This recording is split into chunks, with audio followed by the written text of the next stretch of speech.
Itong mga panahong ito, kasalukuyang nasa edad 24 na taong gulang pa lamang itong si Tandang Lauryo. Meron na siya noong asawa at kakasilang pa lamang ng kanyang uniko iho na si Jude.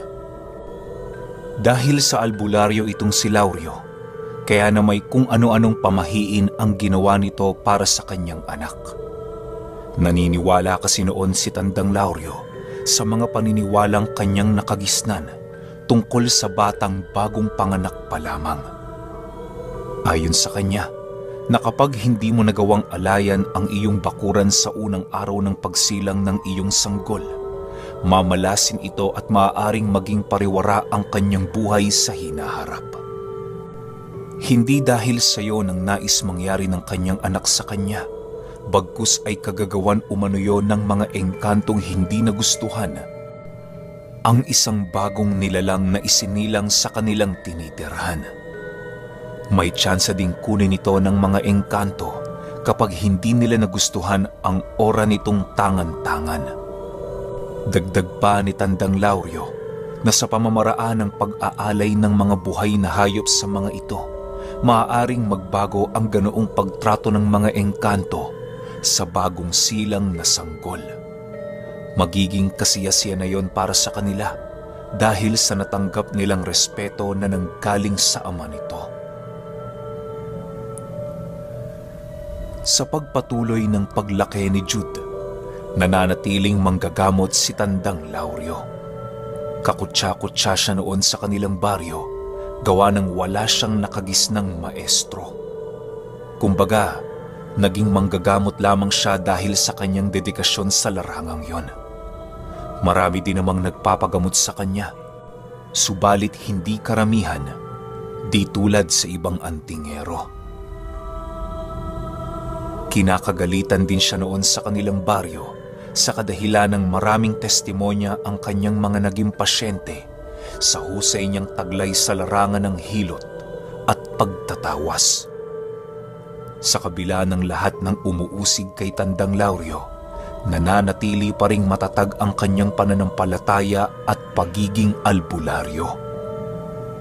Wala man siya noong naging kaibigan, ayos lang yun sa kanya sa kadahilan ng naroon naman ang kanyang pamilya. Isang araw, habang nag-aayos ng mga pananim itong si Tandang Lauryo, merong napadaan sa kanyang bakuran na pangkat ng mga albularyo. Ordinaryong pangitain lamang yun sa kanya, gawa ng alam niyang sasapit na ang linggo ng Semana Santa. Sa pagdaan ng mga ito sa kanilang bakuran, bigla namang napatigil ang mga ito nang masipat siyang abalang-abala sa pag-aayos ng mga halamang gamot. Lauryo, hindi ka ba maghahanda para sa darating na Biyernes Santo? Sumama ka sa amin. Mamamanata kami ngayon. Wika ng isang maestrong albularyo. Sige lang ho, Maestro Pedrito. Sa susunod na lang ako. Nakakahiya ako kasi baka makasagabal ako sa inyo. Sagot naman ni Tandang Lauryo. Dahil sa sinabi nito, ay para bang nainsulto sa kanya ang mga albularyo.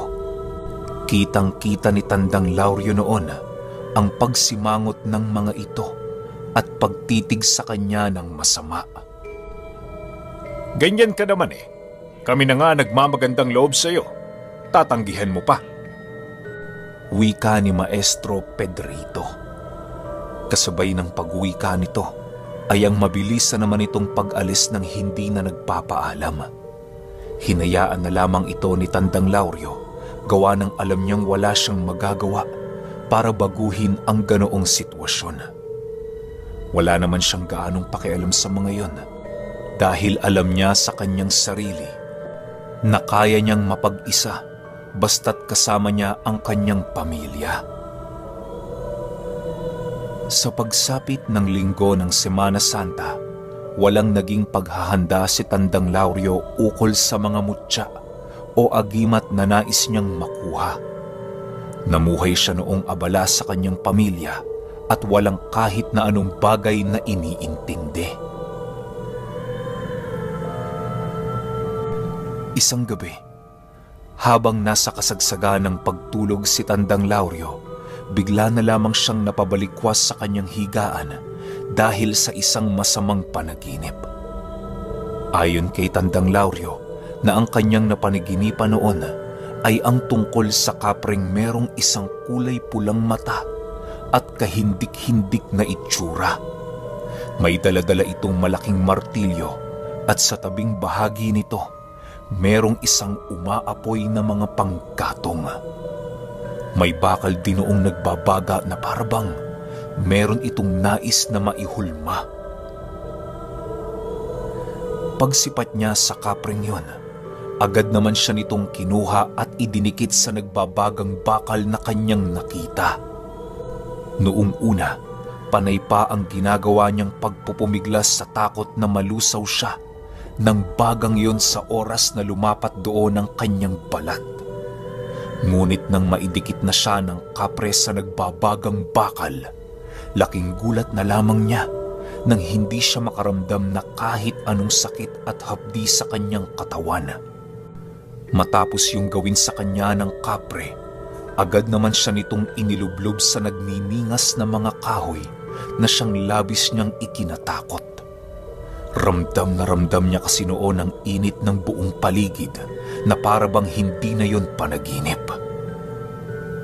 Ilang minuto pa ang lumipas, doon na nga tuluyang nagising si Tandang Lauryo dahil sa pagkaipit ng isang daliri nito sa kanyang hinihigaang papag na gawa sa kawayan. Matapos niyang mapanaginipan ang napakasamang bangungot, ay halos hindi na siya nakatulog sa buong magdamag. Sa mga sumunod na gabi, ganun pa rin naman ang napanaginipan ni Tandang Lauryo, subalit iba namang senaryo. Animoy sa bawat gabing dumaraan, paulit-ulit niyang nakikita ang isang pangitain ukol sa kanya at sa nilalang. Sa pagsapit ng araw ng Huwebes Santo, ay halos tuliro na itong si Tandang Lauryo at hindi na gaanong mapakali. Matamlay na din ang buong katawan nito dahil sa wala itong nagiging magandang tulog kapag gabi. Sumasakit na din ang kanyang mata noon sa tuwing sisilay siya sa napakaliwanag na paligid. Nang mapansin yon ng kanyang asawa, panay naman ang ginagawa nitong pagtanong sa kanya. Hindi rin kasi nito mapigilang mag-alala dahil sa iyo ng unang beses na makita niyang matamlay ang kanyang masiyahing kinakasama. Lauryo, magtapat ka nga sa akin. May tinatago ka ba sa amin ng iyong anak? Ilang araw ka ng ganyan? Mukhang hindi na normal yan, ha? Nag-aalalang wika ng kanyang asawa. Huwag mo lang akong pansinin, Linda. Ayos lang ako. Sadyang ganito ang aking pamamaraan ng paghahanda sa nalalapit na Biyernes Santo. Hayaan mo, paglipas ng Domingo de Gloria, babawi ako sa inyo. So ngayon, intindihin niyo na muna ako.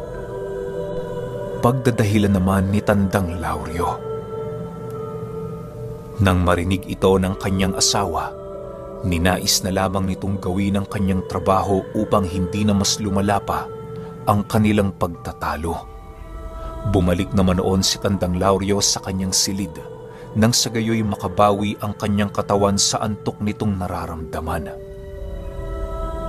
Nang akmang papapikit na noon si Tandang Lauryo, bigla na naman niyang nasilayan sa kanyang isipan ang paglapit ng pagmumuka ng kapre sa kanyang mga mata. Nanlilisik at umaapoy ang isang mata nito na parabang kayang lumusaw ng buto ng tao.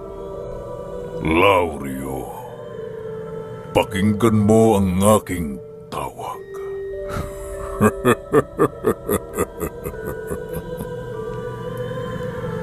Wika ng nilalang ngayon sa kanyang isipan. Matapos itong marinig ni Tandang Lauryo, agad naman siyang napamulat dahil sa sobrang takot. Nang akmang papatayo na siya, muli na naman niyang narinig ang pagwika ng nilalang na siyang naging sanhi upang mawala ng lakas ang kanyang mga paa. Sa muli niyang pagbagsak sa kanyang higaan, muli na naman niyang narinig ang pagwika ng nilalang. Lauryo, pakinggan mo kami. Lauryo. Kasabay ng pagwika nito ay ang pagkawala naman ng kanyang wisyo sa kanyang mismong katawan. Ilang minuto lamang noon ang lumipas, tuluyan naman siyang nagising na halos aligagana at napakarami ng iniisip. Kahit gano'n na ang nararamdaman noon ni Tandang Lauryo, pinipilit naman niya ang kanyang sariling maging matatag upang hindi mag-alala ng husto sa kanya ang kanyang asawa. Sa pagsapit ng hapon noong mismong araw, bigla namang naglaho ang takot niyang nararamdaman dahil sa paglisa ng kapre sa kanyang isipan. Ganun pa man, kahit wala na ang nilalang, alam niyang babalik na naman ito sa pagsapit ng kadiliman. Inaasahan na niya ang bagay na yon dahil sa alam niyang hindi siya nito nilulubayan. Ayon kay Tandang Lauryo, na noong nag-umpisang magparamdam sa kanya ang demonyo, ay masasabi niyang isa sa kanyang nakakakilabot na karanasan. Halos dumating na nga noon sa puntong nais na niyang tapusin ang kanyang buhay, subalit hindi niya ito nakakayang gawin dahil sa pumapasok sa kanyang isipan ang kanyang mga responsibilidad na may iwan sa kanyang pamilya. Nais man niya noong humingi ng tulong sa Panginoon, hindi niya ito magawa-gawa sa kadahilanang kapag sinasambit niya ang mga banal na kataga, nakakaramdam siya ng pagkasunog ng kanyang lalamunan. Bumibigat din noon ang kanyang pakiramdam na para bang merong nakapatong sa kanyang likuran na sako-sakong lupa. Sa pagsapit ng gabi ng Huwebes Santo, marami ng isinagawang ritual si Tandang Lauryo upang maiwasan ang pagpaparamdam sa kanya ng kapre. Hindi na niya kasi maatim noon ang panlalaso nito sa kanyang isipan, kaya't gumawa na siya ng paraan kahit mabigat yon sa kanyang pakiramdam. Akala niya magiging epektibo na ang mga pangontra, subalit nagkamali siya. Pagsapit ng oras ng tulugan, laking gulat na lamang ni Tandang Lauryo nang muli niya namang nasilayan ang kapre.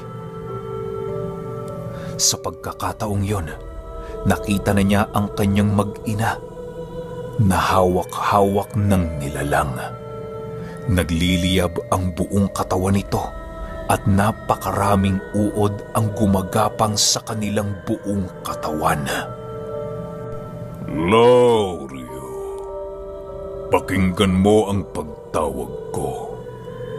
Meron akong misyong iaatang sa iyong balikat. Ang pagtanggi sa aking kagustuhan, nangangahulugan ng kamatayan ng iyong anak. Gigil na wika nito. Nang marinig ni Tandang Lauryo ang sinabi nito, wala na siyang nagawa kung hindi sundin ang nais ng nilalang.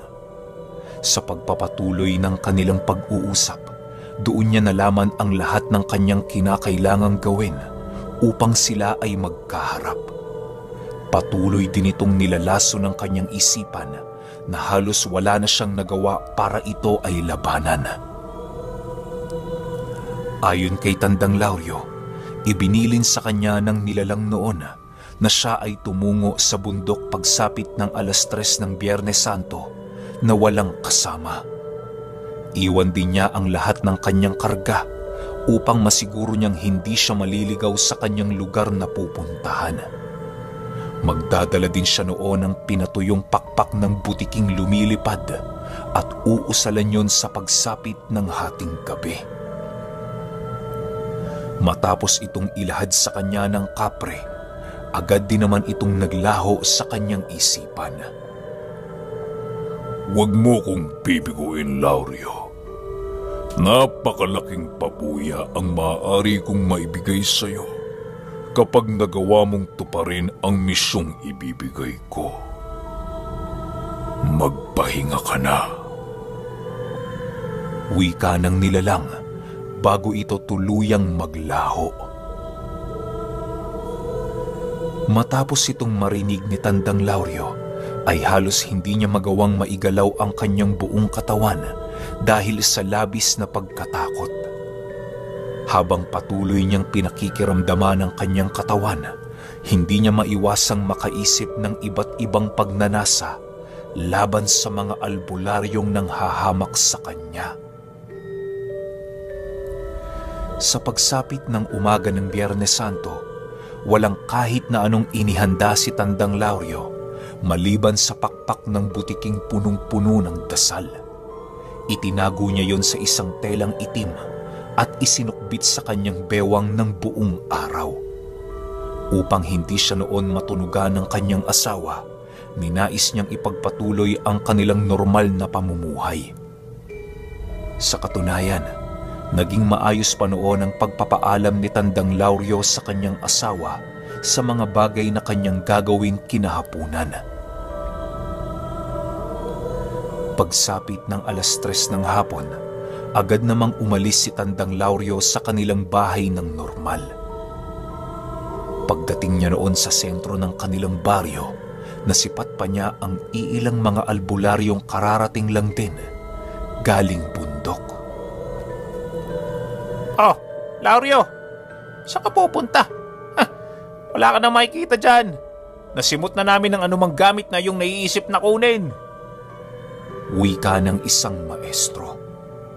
Nang marinig ni Tandang Lauryo ang sinabi nito, sumagot naman ito ng,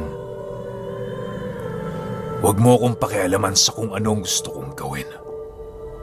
Kung nakakuha ka na ng sarili mong karga, manahimik ka na lang." Kasabay ng pagwika nito ay ang labis namang pagkagulat ng mga albularyong naroon. Halos hindi kasi maisip ng mga ito kung bakit gano'n na lamang ang naging sagot ni Tandang Lauryo sa biro ng kanilang kasama. Matapos nitong makapagsalita, agad din naman itong umalis ng mabilisan. Naririnig pa niya noon na pinag-uusapan siya ng mga ito, subalit ipinagsawalang bahala na lamang niya ang kanyang mga narinig. Pagdating niya sa paanan ng bundok, bigla naman niyang narinig ang tinig na nanggagaling sa kapre. "Sa likurang bahagi ka ng bundok dumaan. Tahakin mo ang unang daang iyong makikita at sa dulo nito ay mararating mo ang nakatago kong kaharian." Matapos itong marinig ni Tandang Lauryo, agad naman niyang tinugon ang nais ng kapre. Sa pagdating niya sa likurang bahagi ng bundok, dali-dali naman niyang tinahak ang landas na una niyang nakita. Kahit lumalalim na noon ang dilim sa paligid, patuloy pa rin siyang naglakad upang makita ang kinaroroonan ng kapre. Maya-maya pa, laking gulat na lamang ni Tandang Lauryo nang masipat niya ang isang pinto na merong nagniningas na apoy sa ilalim nito. Pagsipat niya sa gilid ng apoy, doon niya nakita ang isang kapreng merong pinapanday na kung anumang bagay. Agad din naman itong napatitig sa kanya nang maramdaman siya nitong nagmamasid. Segundo lamang noon ang lumipas nang biglang maglaho ang kapreng yon sa lugar na kanyang kinaroroonan. Kisap mata lamang noon ang naging pagitan nang biglang lumitaw yun sa kanyang harapan habang nagwiwika ng, "Maligayang pagdating sa lugar ko, Lauryo."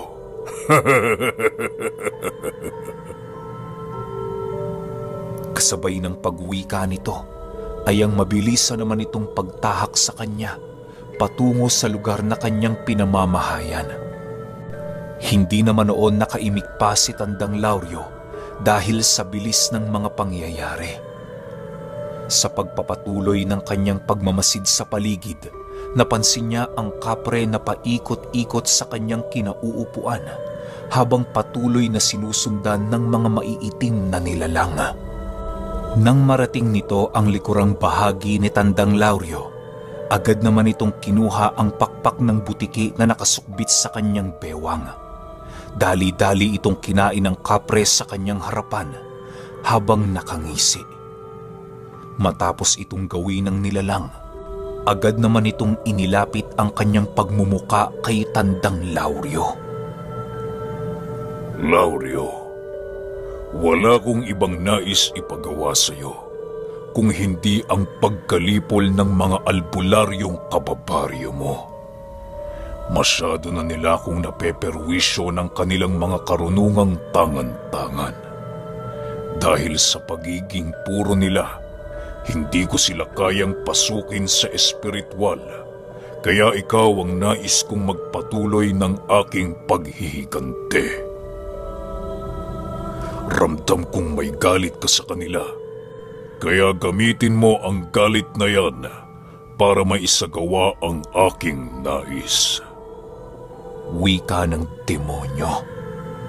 Matapos nitong makapagsalita, agad naman niyang ipinakita kay Tandang Lauryo ang kanyang anak at asawa na merong suot-suot na kadena sa kanilang mga liig. Ang kabiguan mo, Lauryo, ang magdudulot ng kanilang kamatayan. Mamili ka, buhay ng mga albularyo o buhay ng pamilya mo. Dagdag pa nito. Yan lang ba? Sige, hindi ako tututol sa nais mong mangyari. Makakaasa ka na sa mga susunod na buwan maisasagawa ko ng matagumpay ang paghihiganting ipinasa mo sa akin. Babalaan din kita, demonyo, na kapag ginalaw mo ang mag-ina ko, ako mismo ang papatay sa iyo at bubunot ng mga sungay mo. Gigil na sagot naman dito ni Tandang Lauryo. Kasabay ng pagwika nito ay ang paghalakhak lang naman ng demonyo ng napakalakas. Matapos ang kanilang pag-uusap, bigla na lamang siyang natigilan sa kanyang kinaroroonan nang marinig niyang mag-usal ang nilalang. Latin umano ang binabanggit nitong mga kataga, subalit hindi niya ito gaanong maintindihan dahil sa pabaliktad ito kung sambiti ng nilalang. Matapos ang mga pangyayaring yon, agad naman itong iniihip sa kanyang pagmumuka na siyang labis niyang ikinabahala. Ramdam na ramdam noon ni Tandang Lauryo ang pagnuot nito sa kanyang mga laman loob at ang paghalo nito sa kanyang kaluluwa. Ilang segundo pa ang lumipas, bigla na lamang siyang nakaramdam na labis na pagsusuka sa kanyang kinauupuan. Pagtayo doon ni Tandang Lauryo, agad naman siyang hinawak-hawakan ng kapre sa kanyang bunganga at dali-dali nitong hinigop ang kalahati ng kanyang kaluluwa. Habang patuloy itong ginagawa ng nilalang, wala namang nagawa si Tandang Lauryo kung hindi ang hayaan na lamang ito sa nais niya. Sa pagpapatuloy ng paghigop ng kanyang kaluluwa, doon niya tuluyang naramdaman ang pagkalas nito sa kanyang katawang lupa. Nais niya man noong magpumiglas sa ginagawa ng kapre, ay tila ba wala siyang kakayahan upang ito ay labanan. Maya-maya pa, tuluyan na ngang nandilim ang kanyang paningin sa buong paligid. Ilang oras pa ang lumipas, bigla namang nagising si Tandang Lauryo na hawak-hawak ng nilalang. Maya-maya pa, naramdaman na lamang niya ang pag-init ng kanyang dibdib dahil sa medalyong isinuot sa kanya ng kapre. Kasabay ng pagramdam niya ng init na yon ay ang pagbago naman ng kanyang pang-amoy at ang labis na paggaan ng kanyang katawan. Sa pagbaba nito sa kanya ay nagwika naman ang nilalang ng, "Humayo ka, Lauryo. Isa ka ng ganap na disipulo ng dyablo. Ikalat mo sa kalupaan at sa lahat ng mga nilalang sa Diyos ang ating presensya at kapangyarihan. Nang mailapag na si Tandang Lauryo sa lupa, sa unang pagkakataon, nakaramdam siya ng labis na pagkagutom. Nang masipat niya ang isang baboy ramong umaaligid sa kanilang kinaroroonan, mabilisan niya itong sinunggaban, gamit-gamit ang kanyang matatalas na mga kuko at pangil. Bago siya tuluyang umalis sa lugar na yon, binilinan din siya ng kapre ng isang tutang kulay itim na animoy kapapanganak pa lamang. Ayon kay Tandang Lauryo, na ang ibinigay sa kanya noon ng nilalang ay isang anak ng sigbing naghahari sa mundo ng mga engkanto.